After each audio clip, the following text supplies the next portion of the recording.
Anton Bruckner, born in 1824, was educated at the very splendid monastery of St. Florian, which is near the city of Linz in Austria.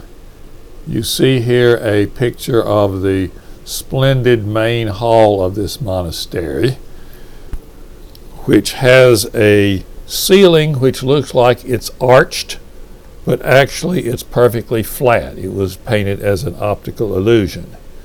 And after finishing his education, Bruckner continued from 1845 until 1855 as organist and teacher there at St. Florian.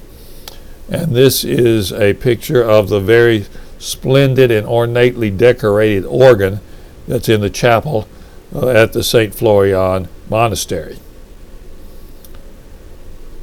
In 1855, Bruckner moved on to the Linz Cathedral. The Linz is the closest big city to St. Florian.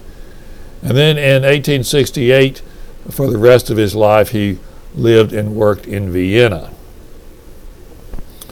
You can consider Bruckner's personality to be pretty much the opposite of Liszt. Liszt being the flamboyant world traveler, and Bruckner being the quiet, reserved, rather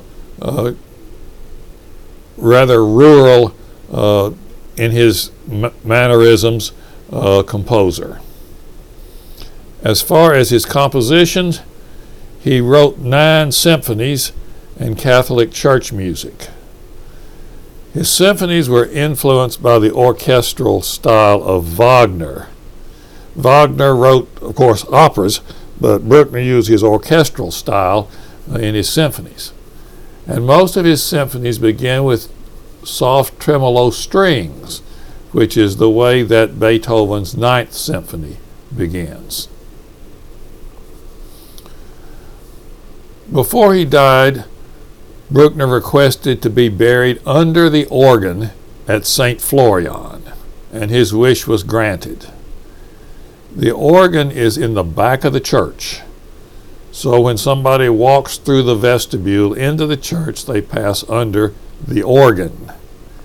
And in the vestibule, the floor of the vestibule, you see Bruckner's tombstone. Then if you go down in the basement, his coffin is there right out in the open in the basement of the church at St. Florian. What you see there in the background is skulls. The people buried in the crypts, and sort of the bones compressed there, a rather ghastly sort of background to the coffin where Bruckner is buried. For listening for Bruckner, we're going to listen to one of his Latin motets, so please proceed on to the next part of the lesson.